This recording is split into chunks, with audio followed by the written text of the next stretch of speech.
Oi, gente. A gente sabe que Bolsominion tende a não acreditar em pesquisas eleitorais. Mas para essas pessoas eu sugiro que vocês compartilhem esse vídeo.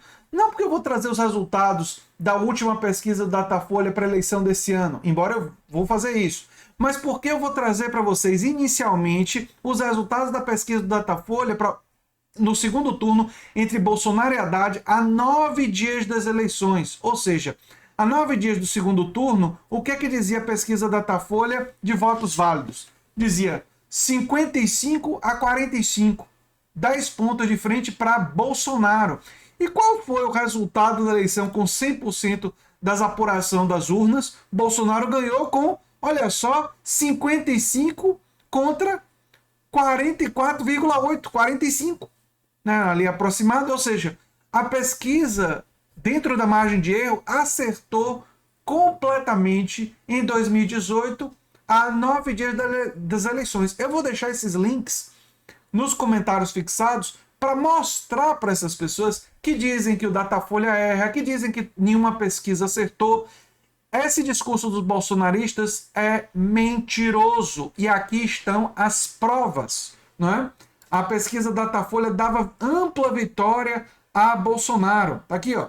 Bolsonaro de amarelo, Haddad de vermelho, e a vitória era clara. Era isso que a pesquisa Datafolha entregava em 2018, a 9 dias das eleições, não é? E se você a vantagem confortável de Jair Bolsonaro sobre Haddad. E o que, é que a Datafolha diz agora na pesquisa entre Lula e Bolsonaro nesse momento? Lula tem 47 no primeiro turno contra 29 de Bolsonaro. Eu vou mostrar, inclusive, as simulações de segundo turno, né? Uma pesquisa divulgada na quinta-feira, ontem, né?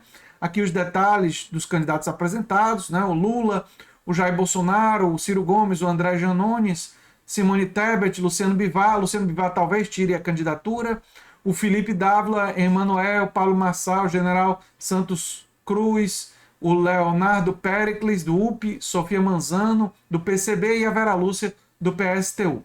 Nessa pesquisa, estimulado, dando os nomes, Lula tem 47, manteve os 47 da pesquisa anterior, Bolsonaro com 29, foi 28 na anterior, Ciro Gomes manteve 8 e aqui os demais candidatos, né? Aqui a pesquisa estimulada. Na espontânea, quando o nome dos candidatos não é entregue, Lula ficou com 38, Bolsonaro com 26, Ciro com 3. Né? Não sabe, 25 em branco, nulo, nenhum 6. Nos votos válidos, Lula ganharia no primeiro turno pelo número de votos válidos, porque aí é Bolsonaro e os demais, né, o Ciro aqui com... E quando você soma todos os votos válidos, você compara, porque brancos e nulos não são válidos. Então tem que ser voto em algum candidato. Quando você soma todos os votos dos candidatos, não dá a votação do Lula, né? Então Lula ganharia já no primeiro turno, né? Aqui a evolução da pesquisa espontânea, a gente vê um crescimento de 8% no Lula. Isso aqui é por quê? Lançamento da campanha, propaganda, ou seja, as pessoas estão sabendo que o Lula está candidato. E aí o número de pessoas que espontaneamente dizem vai aumentando. O mesmo aconteceu com o Bolsonaro. Na espontânea, porque a campanha do Bolsonaro está rolando, né? É curioso que a gente vê uma queda de Ciro Gomes na espontânea, né? A espontânea do Ciro, que já estava em 2, aí depois chegou a subir para 8, depois caiu de novo. Algo a ser, né, analisado. Por que será que caiu? Será que parte das pessoas que estavam planejando votar em Ciro estão achando que a candidatura dele não vai avançar? Talvez seja isso, né? É difícil ter certeza, mas enfim, algumas especulações podem ser dadas, né? Nas simulações de segundo turno, uma coisa importante, porque embora Lula vença no primeiro turno, segundo essa pesquisa, está ali praticamente dentro da margem de erro, o que significa que podemos ter segundo turno, né? Lula está com 20 pontos de frente, 55 contra 35, né? Alguns dos destaques da pesquisa. Bolsonaro ganhou 3 pontos percentuais entre os que ganham até 2 salários mínimos. Lula tem 54% nesse extrato contra 23% de Bolsonaro, né? Então ele cresce ali um pouco nas pessoas mais pobres, talvez pela queda no preço dos combustíveis e a aprovação da tal da PEC. É claro que esse dinheiro da PEC ainda não está chegando na ponta totalmente. Quando esse dinheiro chegar, é que nós vamos estar de olho nesses números aqui, que podem, quando esse dinheiro chegar, melhorar um pouco para Bolsonaro. Tomara que não. Tomara que não tenha efeito. Né? Tomara que a comunicação das pessoas mostrando que esse é uma PEC eleitoreira, com prazo de validade para só esse ano, 2022, essa informação chegue nas pessoas e as pessoas peguem o dinheiro, mas que não sejam movidos por causa disso. Mas enfim, entre as mulheres, elevou também 6 pontos percentuais entre as mulheres, né? Ele agora tem 27 contra 46 de Lula. Entre os homens, Lula subiu 4 pontos entre os homens e lidera 48 a 32. Isso aqui é muito importante para Lula estar na frente entre os homens. Lula lidera com folga no Nordeste, né? 59 contra 24.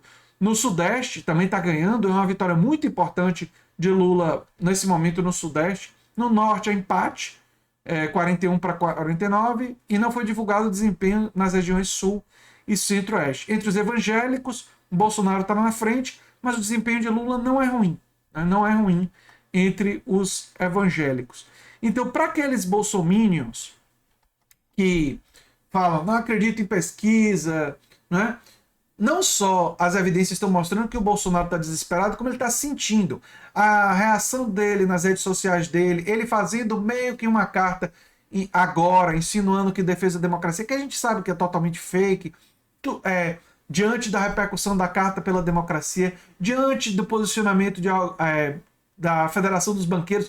Quando o bolsonarismo começa a ser abandonado pelos banqueiros, que foram muitos dos beneficiários de suas políticas, mostra que o barco está afundando e os ratos estão pulando fora. Estão com medo, estão achando que não vai dar certo a coisa, estão achando que está afundando e estão pulando fora, né? E eu acredito que os banqueiros e certos empresários estão dando essas declarações contra o Bolsonaro nesse momento, né? E está havendo esse abandono, não só por causa das pesquisas, não só por causa da Carta pela Democracia, mas repercutiu muito mal dentro de alguns desses círculos as falas de Bolsonaro para os embaixadores de outros países. A repercussão internacional, esse pessoal, eles leem o Wall Street Journal, eles leem o The Guardian na Inglaterra, ou seja, a elite oligárquica está um pouco sintonizada com a repercussão internacional. E setores, não foi todo mundo da elite oligárquica que apoiou, que abandonou o Bolsonaro. Sejamos claros disso, boa parte dela ainda vai com o Bolsonaro até o final. Mas setores começam a abandonar, isso desesperou ele. Isso fez ele ficar nervoso.